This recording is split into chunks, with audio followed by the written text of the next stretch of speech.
Praxis, el día de hoy vamos a hablar acerca de la farmacología y sus generalidades. La farmacología es la ciencia que estudia la historia, el origen, las propiedades físicas y químicas, la presentación, los efectos bioquímicos y fisiológicos, también los mecanismos de acción, la absorción, la distribución, la biotransformación y la excreción, así como el uso terapéutico de las sustancias químicas que interactúan con los organismos vivos. Tiene aplicaciones clínicas cuando las sustancias son utilizadas en el diagnóstico, la prevención y tratamiento de una enfermedad o para el alivio de sus síntomas. Para el desarrollo de un fármaco se tiene que pasar por distintas etapas. Acá tenemos las fases del ensayo clínico.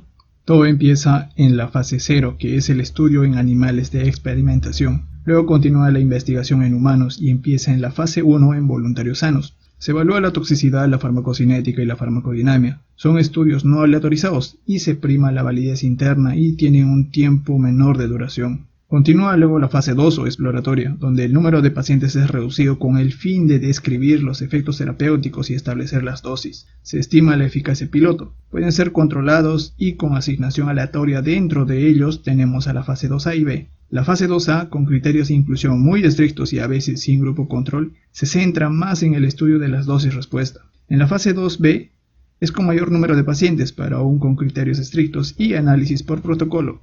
Se centra más en la primera valoración de la eficacia. Luego sigue la fase 3 o confirmatoria. Se hace un estudio comparativo y aleatorizado. Es el que mayor evidencia proporciona a la eficacia del tratamiento y valora también los efectos secundarios. La tercera fase son ensayos en donde se intenta reproducir condiciones reales del uso del fármaco, comparándolo con el mejor tratamiento conocido posible y por tanto tiene más validez externa. Dentro de ellos podemos distinguir la fase 3A y B. La 3A, que es antes de ser enviada la solicitud de aprobación a las autoridades sanitarias a cargo. La fase 3B es cuando es aceptado el trámite de la solicitud hasta la aprobación del fármaco para su uso. En cuanto se aprueba, el ensayo en curso pasa a la siguiente fase, que es la fase 4. Aquí entra tallada la farmacovigilancia. Tras la comercialización del fármaco se estudian las reacciones adversas, interacciones, nuevas indicaciones para el principio activo, y se trata de buscar ampliar su eficacia a través de estudios observacionales. Recordemos algunas definiciones operacionales, como por ejemplo biodisponibilidad. La biodisponibilidad es qué tanto del fármaco ha llegado al plasma, y se mide por la velocidad y la cantidad con la cual la fracción activa ha sido absorbida desde su forma farmacéutica, y esto se encuentra disponible en forma inalterada en circulación sanguínea. Se asume que en una misma persona una concentración plasmática esencialmente similar durante un tiempo va a resultar en una concentración similar en el sitio de acción en otra persona. Luego tenemos bioequivalencia, que es la comparación de las biodisponibilidades de dos medicamentos, uno multifuente y otro un producto de referencia. Dos medicamentos son bioequivalentes si son equivalentes farmacéuticos y sus biodisponibilidades en términos de concentración máxima, tiempo máximo y grado de absorción, que es el área bajo la curva, son similares, sobre todo después de su administración en la misma dosis y bajo las mismas condiciones a tal punto de que se podría prever que sus efectos van a ser los mismos. Otro término que tenemos que recordar son los estudios de bioequivalencia. Estos son estudios farmacocinéticos in vivo en seres humanos, en los cuales se mide la concentración del ingrediente farmacéutico activo, o IFA, y también se mide sus metabolitos en función del tiempo, sobre todo en un fluido biológico accesible, como la sangre, el plasma, el suero o la orina, sobre todo para obtener medidas farmacocinéticas, como área bajo la curva, tiempo máximo, concentración máxima, que representan exposición sistémica. Hace un momento mencionamos el IFA. El IFA, o ingrediente farmacéutico activo, es cualquier sustancia o mezcla de sustancias destinadas a ser usadas en la fabricación de un medicamento, como un compuesto terapéuticamente activo. Otro término a recordar es bioexención. La bioexención es la excepción de realizar estudios in vivo para demostrar equivalencia terapéutica. La bioexención se suele basar en el sistema de clasificación biofarmacéutica o también en proporcionalidad de dosis. ¿Y qué es el sistema de clasificación biofarmacéutica, o SCB? Es el marco científico para clasificar los IFA o ingredientes farmacéuticos activos sobre la base de su solubilidad acuosa y su permeabilidad intestinal. La SCB lo clasifica en 4 clases. Veamos esta gráfica. Por ejemplo, en la clase 1 hay una alta solubilidad y una alta permeabilidad, con respecto a los fármacos que están en la clase 4, que tienen una baja solubilidad y una baja permeabilidad, como la ciclosporina, la furosemida. Cuando se combina con la disolución del medicamento, el sistema de clasificación biofarmacéutica toma en cuenta 3 factores: disolución, solubilidad y permeabilidad intestinal, que rigen la velocidad y la cantidad de absorción del ingrediente farmacéutico activo desde una forma farmacéutica oral. Otro término también a recordar son los equivalentes farmacéuticos, que son medicamentos que contienen la misma cantidad de ingrediente farmacéutico activo en la misma forma farmacéutica, que están destinados a ser administrados por la misma vía y cumplen con estándares de calidad comparables. Entonces, un equivalente farmacéutico no implica equivalencia terapéutica, ya que los excipientes o los cambios en el proceso de manufactura y algunas otras variables pueden afectar la absorción del medicamento. Otro término que tenemos que recordar también son equivalentes terapéuticos, que son alternativas farmacéuticas que después de la administración en la misma dosis, sus efectos con respecto a la eficacia y seguridad van a ser los mismos, sobre todo cuando sean administrados en pacientes por la misma vía de administración bajo las condiciones específicas en el inserto. Esto puede demostrarse por estudios de equivalencia apropiados, como estudios farmacocinéticos, farmacodinámicos, estudios clínicos o in vitro. Otro término es la farmacocinética lineal, que es la relación de proporcionalidad directa existente entre las dosis administradas y las concentraciones plasmáticas del medicamento, o entre las respectivas áreas bajo la curva. Otro término tenemos acá a profármaco, que es el ingrediente farmacéutico activo, que sin poseer una actividad farmacológica deseada la adquiere después de su administración del medicamento. Otro término tenemos la fracción activa. Es un término usado para la entidad terapéuticamente activa en la formulación final de los medicamentos. Es independiente de los ingredientes farmacéuticos activos. Con respecto a los medicamentos de uso crítico, son aquellos en los cuales las diferencias relativamente pequeñas de las dosis o concentración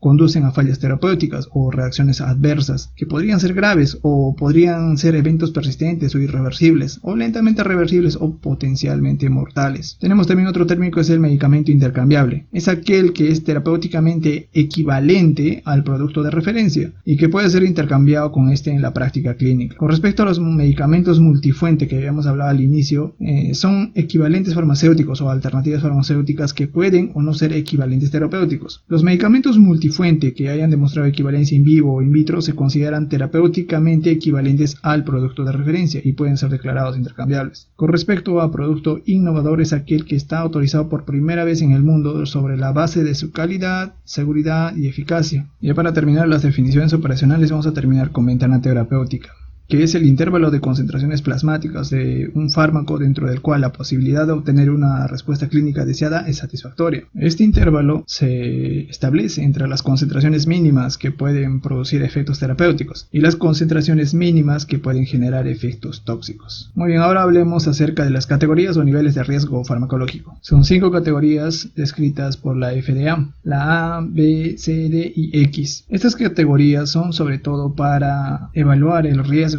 del fármaco hacia el feto. Entonces, para que un medicamento esté clasificado en categoría A, tiene que haber pasado por estudios adecuados y bien controlados en mujeres embarazadas que no se ha podido demostrar riesgo para el feto, sobre todo en el primer trimestre de la gestación. O sea, esta categoría no ha tenido riesgo en ratas ni en embarazadas. Y en la categoría B, por ejemplo, no se ha descrito riesgo en ratas y el riesgo en embarazadas todavía está en duda, porque no hay estudios clínicos adecuados y bien controlados. En la categoría C, los estudios en reproducción en animales, o sea, en ratitas, han mostrado un efecto adverso sobre el feto o no se han podido demostrar su inocuidad. No hay estudios adecuados y bien controlados, entonces hay un riesgo en las embarazadas. En la categoría D existe evidencia de riesgo para el feto, sobre todo basada en las investigaciones que se hicieron en ratas. Esto significa que hay un alto riesgo en las embarazadas y hay que evaluar si es beneficioso el uso de ese medicamento en la gestante. Y en la categoría X, pues el riesgo en ratas fue altísimo cuando se probó el medicamento, ¿no? Tuvo bastantes años y en las embarazadas puede causar incluso abortos o malformaciones. Muy bien, ahora hablemos acerca del empleo de fármacos en casos especiales. Acá se va a evaluar la respuesta de la variabilidad farmacológica. Por ejemplo, en los ancianos se divide en alteraciones farmacocinéticas y alteraciones farmacodinámicas. Veamos un poco acerca de la farmacocinética. Por ejemplo, se puede dar estas variaciones farmacológicas por cambios fisiológicos en la absorción oral, el aumento del volumen de la distribución del fármaco lipofílico, sobre todo por aumento de grasa total, y por una menor distribución de fármacos hidrosolubles por menor agua corporal total. También la hipoproteinemia favorece el aumento de la fracción libre del fármaco. La fracción libre del fármaco es el fármaco que está en el plasma. El metabolismo hepático también se ve comprometido, siendo la eliminación el proceso más afectado en el caso, por ejemplo, de que el paciente tenga nefropatías o hepatopatías.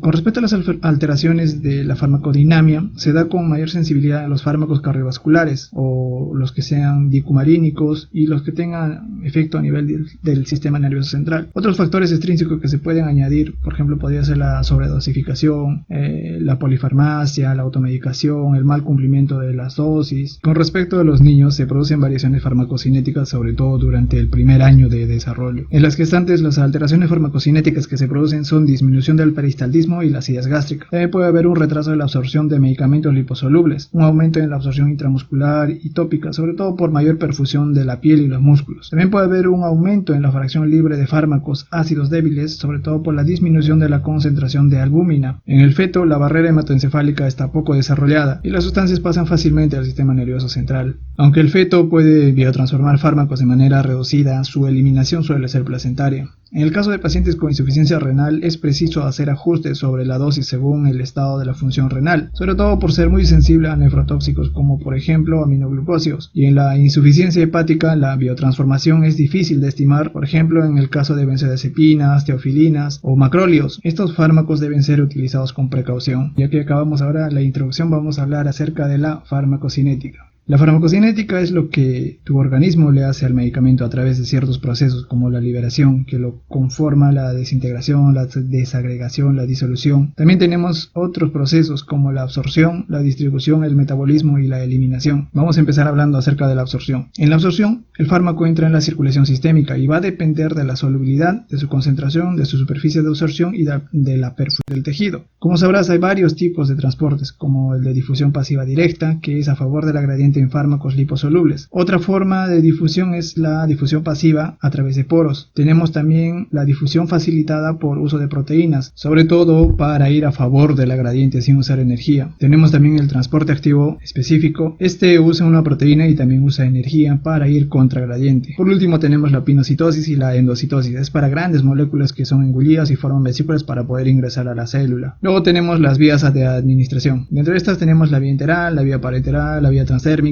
la vía inhalatoria y otras. Vamos a empezar hablando de la vía enteral. Acá tenemos la vía oral, sublingual y la rectal. En la vía oral, que es la más fácil y segura, también es un poco lenta, pero con limitaciones en su absorción. Los fármacos básicos se absorben en el duodeno y los ácidos leves en el estómago, sobre todo por el pH, ¿no? La biodisponibilidad, que es la cantidad de fármaco que alcanza la circulación sistémica y el sitio de acción, puede verse reducida por factores como el efecto de primer paso, también por interacciones con alimentos o medicamentos. También puede ser afectada por la acidez gástrica, el tiempo de vaciado gástrico. En la vía sublingual, esta vía es rápida, independiente y evita el paso hepático o el primer paso, sobre todo por pasar de frente a la vena cava. Con respecto a la vía rectal, es de absorción lenta, es variable, es incómoda, evita parcialmente el paso hepático y es útil en el tratamiento local o en algunos problemas de la deglución. Muy bien, ahora vamos a hablar acerca de la vía parenteral. Acá tenemos 4 vías: intravenosa, intraarterial, intramuscular y subcutánea. La intravenosa es rápida, es precisa, es útil en urgencias y sobre todo se usa para la reposición de volumen. La intraarterial es para tratamiento de quimioterapia y sustancias de contraste para el diagnóstico por imágenes. Con respecto a la vía intramuscular, es rápida,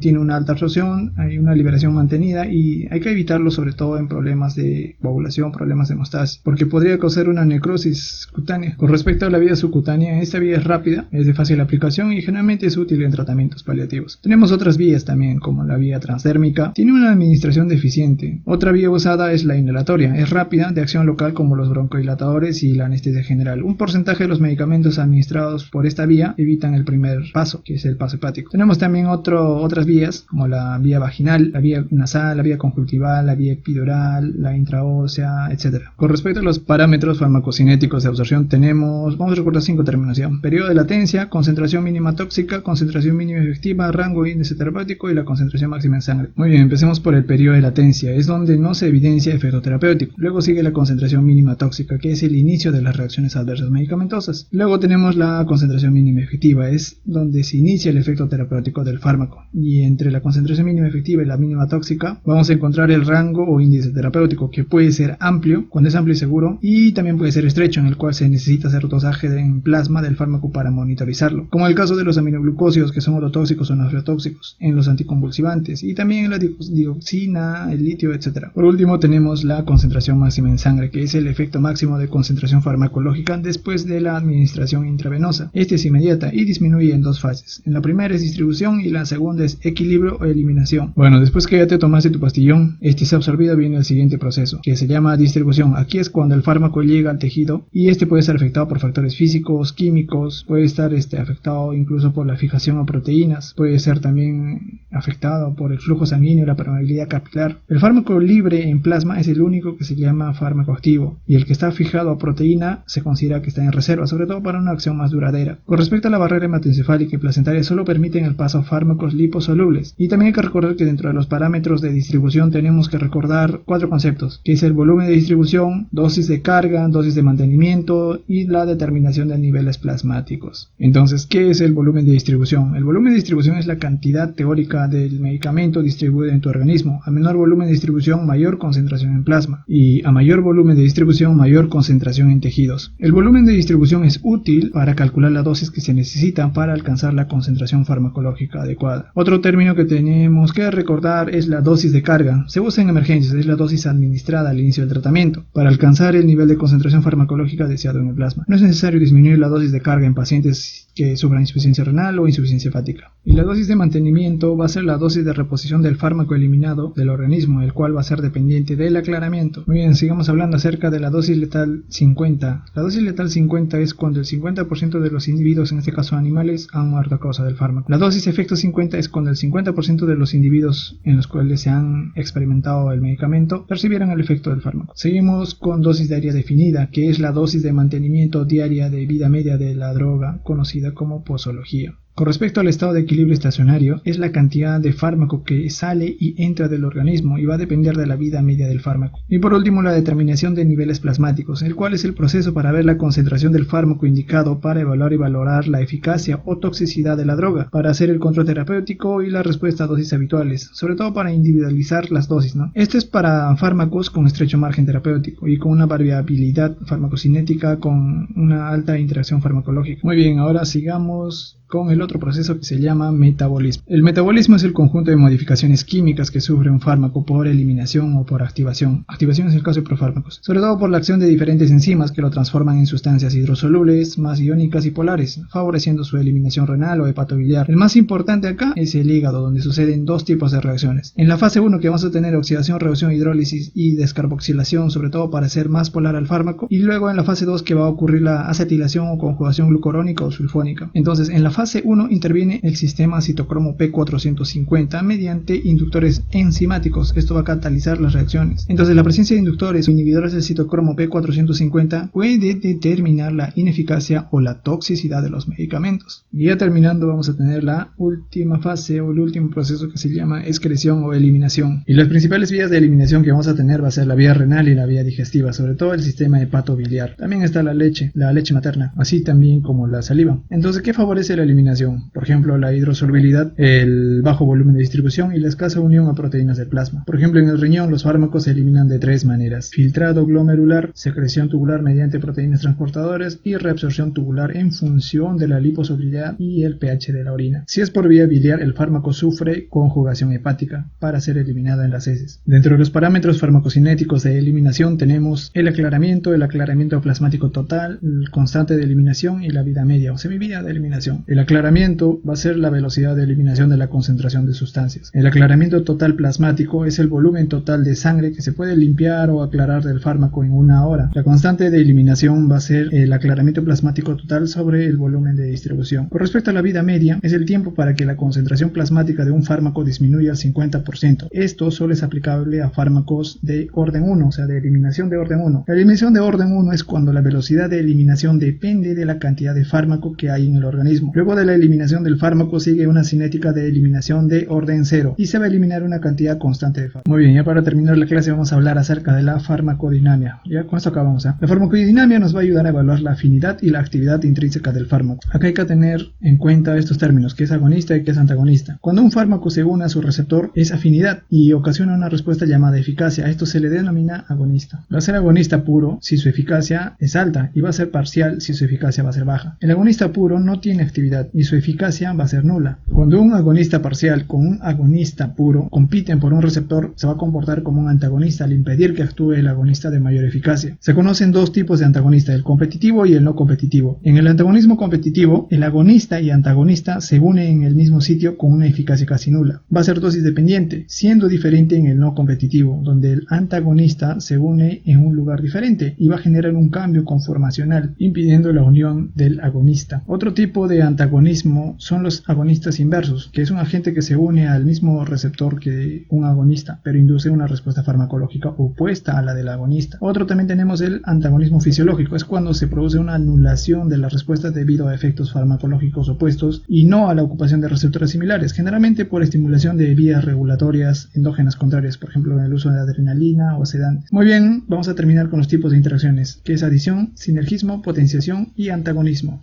Adición va a ser cuando ambos fármacos cumplen una función independiente sin cambio alguno. Sinergismo va a ser cuando dos fármacos generan un efecto doble, por ejemplo un beta-lactámico que rompe la pared y ahí entra el aminoglucósido para ingresar y actuar en el ribosoma. Con respecto a la potenciación es cuando los fármacos generan un efecto multiplicador como la sulfa más la trimetroprima. Estos bacteriostáticos se convierten en bactericidas. Y por último el antagonismo, pues ya lo vimos, ¿no? Que puede ser competitivo y no competitivo. Bueno, y para cerrar la sesión vamos a hablar acerca de los efectos adversos. Tenemos dos tipos. El de tipo A, que es el más frecuente, es predecible, sobre todo a mayor dosis va a causar mayores efectos secundarios. Tenemos el de tipo B, esto no depende de la dosis, va a causar alergias, va a causar reacciones idiosincrásicas. Por último tenemos los efectos placebo y nocebo. El efecto placebo ocurre en el 30% de las personas cuando el sujeto atribuye beneficios al fármaco tan solo al ingerirlo, y el efecto nocebo se genera cuando el paciente siente un efecto negativo incluso sin usar la supuesta droga. Esto está más asociado a la sugestión del paciente.